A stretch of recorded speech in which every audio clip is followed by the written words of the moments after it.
బ్రహ్మముహూర్తంలో ఈ 5 కళలు వస్తే మీ అదృష్టం మారినట్టే. మరి ఆ కళలేంటో చూద్దామా? బ్రహ్మముహూర్తంలో కనిపించే కళలకు స్వప్న శాస్త్రంలో ప్రత్యేక ప్రాముఖ్యత అయితే ఉంటుంది.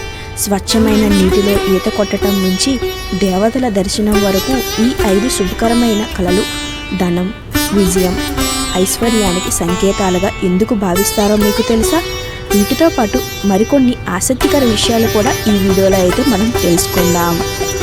రాత్రి గాఢ నిద్రలో మన చేతన మనసు విశ్రాంతి తీసుకుంటే ఆ చేతన మనసు చురుగ్గా మారి మనల్ని కళల ప్రపంచంలోకి తీసుకువెళ్తూ ఉంటుంది.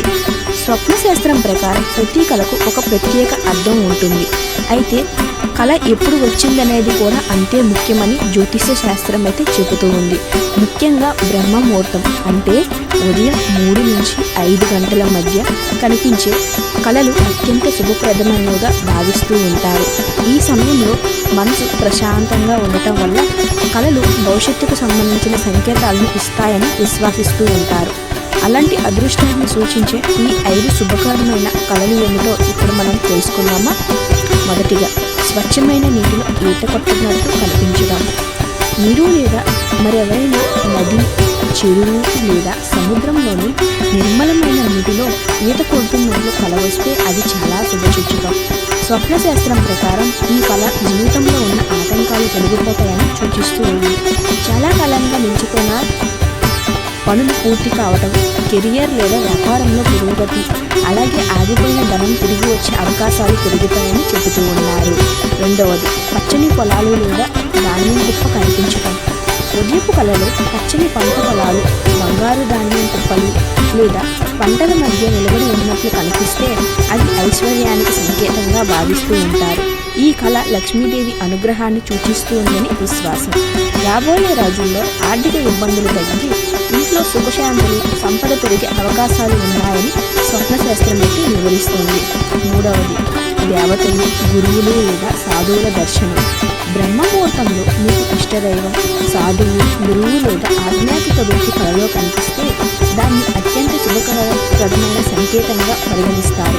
ఇలాంటి కళ దైవానుగ్రహానికి సూచకంగా భావిస్తారు. ఉద్యోగంలో పదోన్నతి, సమాజంలో గౌరవం, వ్యాపారంలో లాభాలు లేదా జీవితంలో కీలకమైన సానుకూల మార్పులు లభించే అవకాశం ఉందని జ్యోతిష శాస్త్ర నిపుణులైతే చెబుతూ ఉన్నారు. తెల్లని ఆవు లేదా దూడ కనిపించటం. హిందూ సాంప్రదాయంలో ఆవు లక్ష్మీ స్వరూపంగా భావిస్తూ ఉంటారు.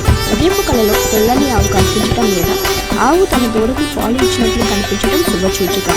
ఈ కళ కుటుంబంలో శాంతి నెలకొలగడం, వివాదాలు ముగియడం, శుభవార్త అందడం, అలాగే ఇంట్లో ఐశ్వర్యం పెరగడం వంటి సంకేతాలను సూచిస్తుందని నమ్ముతూ ఉంటారు. ఎత్తైన పర్వతం లేదా చెట్టు లేదా భవనం ఎక్కినట్లు కనిపించటం. మీరు ఎత్తైన పర్వతం లేదా చెట్టు లేదా భవనం ఎక్కినట్లు కల వస్తే అది అభివృద్ధి, విజయానికి సంకేతంగా భావిస్తూ ఉంటారు. ఈ కళ మీ సామాజిక స్థాయి పెరుగుతుందని, లక్ష్యాలను సులభంగా చేరుకుంటారని, కష్టానికి తగిన ఫలం త్వరలో దక్కుతుందని సూచిస్తుంది.